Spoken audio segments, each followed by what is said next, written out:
Mr. President, thank you so much for taking a few minutes.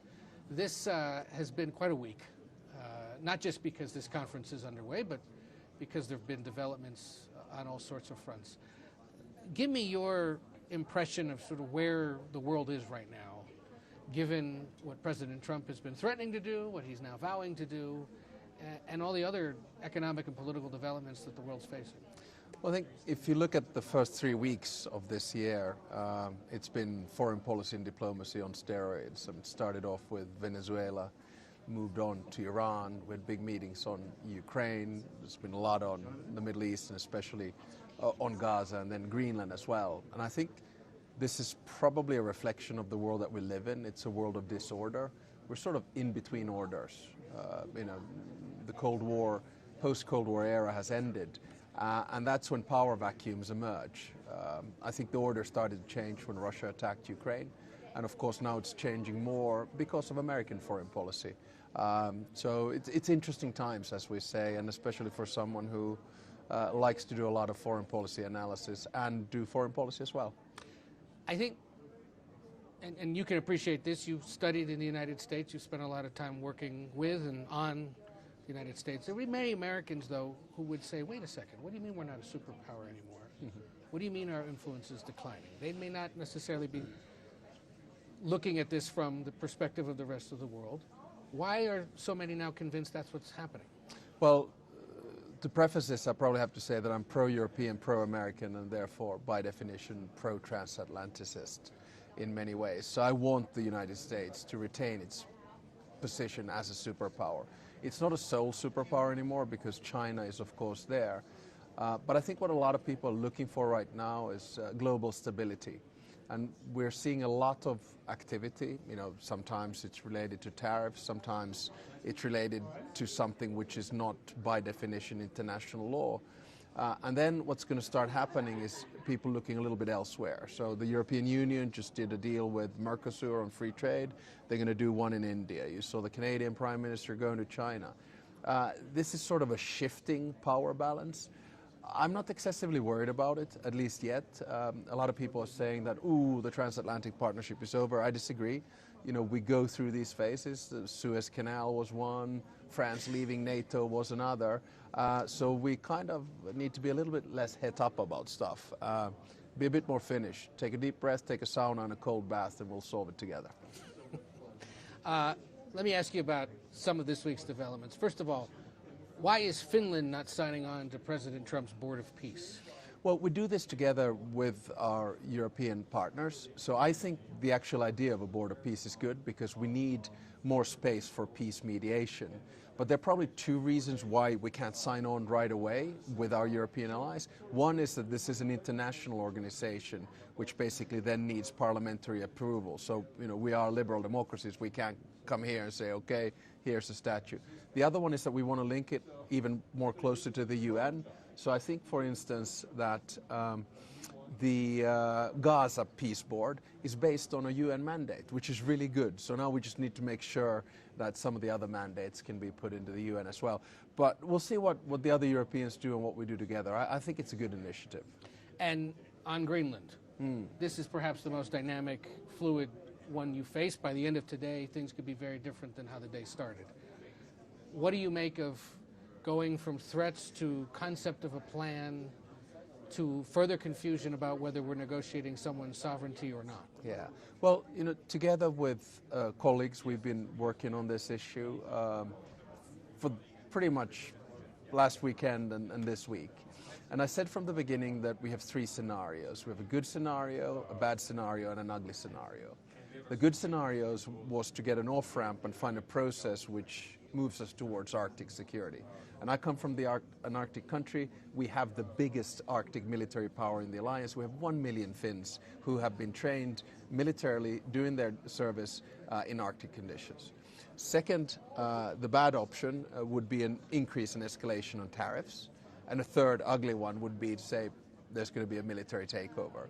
So I think we avoided option 3, which was ugly, option 2, which was bad because the tariffs are off the table, and now we start a process of negotiation to strengthen Arctic security, which I, of course, coming from an Arctic nation, support. So, again, To the American who may not appreciate this focus on this need to worry about Arctic security, for you it's obvious, but for the rest of Western Europe and the United States and Canada, why is this such a big concern? Why should it be a concern? Okay, so the Arctic really has three strengths to it. One is security. Who kind of controls it? Because we're opening waterways. Second one is economy. That's why you use icebreakers to break the ice to then have goods going. And the third one is environment and climate change. So it is of strategic importance and interest. And of course, the most important thing here is to understand that if and when Russia behaves in an aggressive, imperialistic fashion in Ukraine, we can't exclude that happening somewhere else. Then, of course, China is very interested in the economic waterways. So we need to have control of the area, and that's why it is of interest to all of us. Remember, there's 7 countries in NATO that are Arctic nations, the 5 Nordics, Canada, and the United States. And I think we should kind of forge an alliance inside the alliance to deal with Arctic issues together. Do you have any sense that the administration's open to that? Well, I hope so. You know, you have to work. I always say that in diplomacy, you know, it's all about working the phone, sending messages, having conversations, you know, understanding each other. So I think Secretary General Mark Rutte did a really good job in sort of de-escalating things. Many of us were working together with American senators and the U.S. administration to do that. But of course, it's not over. We still have a process going on, Danes, Greenlanders, and Americans negotiating on the status of Greenland. Is this so-called bazooka tariff still on the table? I think there's no need to escalate the situation any further. Now it's just good to bring down the temperature. But I think the rest of the world is very much aware that modern instruments of warfare, which have to do with economy, the European Commission has exclusive competence on them. So, you know, trade, customs, tariffs, monetary policy. So the instruments are there, but we don't want to get there. I mean, I'm very much a free trader, so I want to bring tariffs to zero. I want to have a free trade area with the United States. So I think the bazooka is off the table for now, but of course, European leaders will talk about that on Thursday evening in Brussels. So that's still happening, right? I mean, yeah, the meeting is going to happen, but that's more to sort of state of play. It's a dinner. Okay. So, you know, but I think, you know, we can all breathe a sigh of relief for the time being. You have been known to be on group texts. You mentioned conversation with the British Prime Minister, the French President, the German Chancellor, the Italian Prime Minister, European Commission President. What are those chats like in recent days? Well, we coordinate. You know, we coordinate our position, okay, and share information, and that's what diplomacy is about. I know our advisors, they don't like this because, you know, we're texting, heads of state and government texting to each other directly, and it's a very important way of just sharing information. And of course, we understand that, you know, information can leak, so therefore there's nothing sort of revolutionary about it. Said, okay, have you heard who is coming when, who is doing what, how can we de-escalate on that, can you work on that, who is calling this person, so that type of communication. It's quite normal, and same thing, you know, we text with President Trump as well, you know, quite directly. So as he saw, I sent a message together with the Norwegian Prime Minister to the President over the weekend to have a phone call to de-escalate, so normal diplomacy. Is there fresh concern that if you text him, he might post the screen grabs on Truth Social? I don't know. I think I don't worry about that too much. I think our messages are quite cool, so it's all right. Sometimes about golf. Like he was very excited about a Finnish golfer, Sami Välimäki, who won his first US PGA Tour win before Christmas. So this kind of stuff sometimes. I'd be remiss if I didn't ask, because you're one of the few who has had the opportunity to golf with him. Is he as good as he says he is? He's very good. He's very good. What's the best part of his game? Actually, drives. I mean, if I had the consistency in my drives for that, we'd be good on best ball. He's always in the fairway. I'm always out. But no, I mean, helps that he owns the course, though, right? I mean, he knows it well. He knows it better than I do. But he actually is one of the few people I know who shoot under their age. I mean, Gary Player was playing with us, so he shoots under his age as well. But I think that's impressive. If I'm 79 and I shoot under 80, I'm going to be elated. The president is also meeting with President Zelensky today. What has to happen there? What do you want to see happen? I think we're actually in a fairly good place, so let me sort of give a two-point answer. We're in a good place in the peace process from the perspective that Europe, the United States and Ukraine are on the same page. We're talking about 5+2 documents, security guarantees, prosperity package, 20-point plan, sequencing document, etc. And this is, if I may just publicly say, Jared Kushner and Steve Witkoff have been extremely good in basically sussing out the landing zone. And we all know that the key issue here is going to be land, in other words, territory. That hasn't been settled yet. But the good news is we are on the same page, we're working together. Now, then we come to the second point. I think we need to change the narrative about what's going on in Ukraine.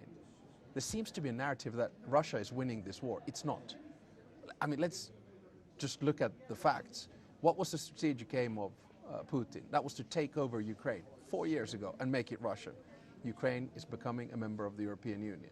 The aim was not to have NATO enlarging. Well, Finland and Sweden joined because Putin attacked. The aim was to keep European defense expenditure down 5% of GDP, pretty much thanks to Trump. So strategically he's failed. Militarily he's failed. He's not advancing. He's killing over 1,000 Russian soldiers per day. 34,000 in the month of December for minuscule progress on territory. We're talking really less than 1 percentage point in the past 1,000 days. So he's losing this war. And on top of that, economically, they're doing extremely badly. Zero growth, out of reserves, inflation and interest rates in double digits. He's not going to be able to pay back the soldiers who go. So he doesn't want to end this war, not because he thinks he can gain more territory, but because he knows that he's going to get scolded at home. And we need to sort of push this narrative to Russia as well. Which is hard to do. It's really difficult to do because they're good at information wars. But we in the West need to understand that Russia does not have the cards here. And look, the industrial production of Ukraine right now is tremendous. They can do a lot of stuff themselves, and we keep on helping them as well.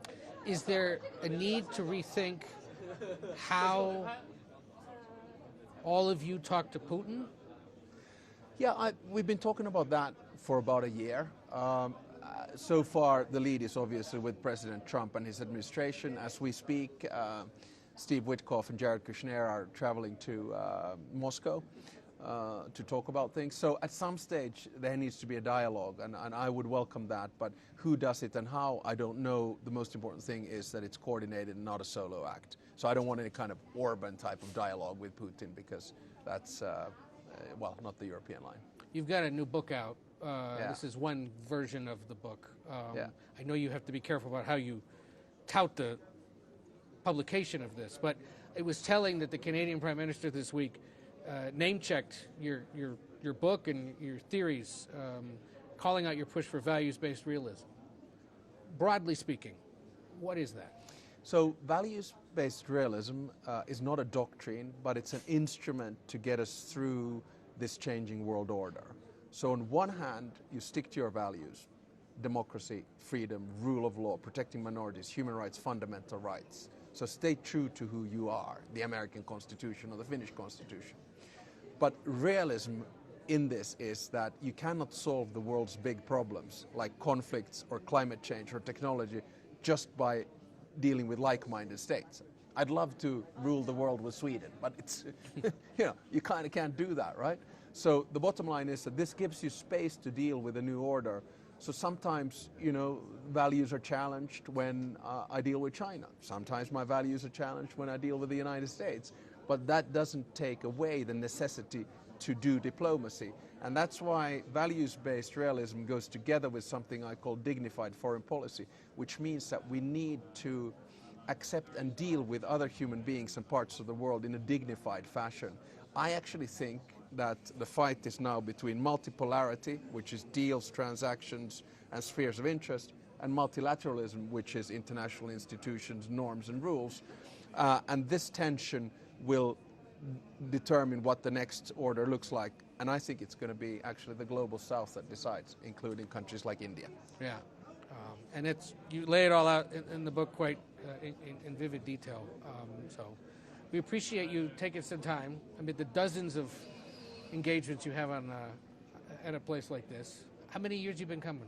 This is my 11th time in Davos, and usually we have somewhere between 16 to 18 marks in the calendar per day, so always nice to be on CBS. All right. Thank you, Mr. Thank you. President. Appreciate it. Thanks.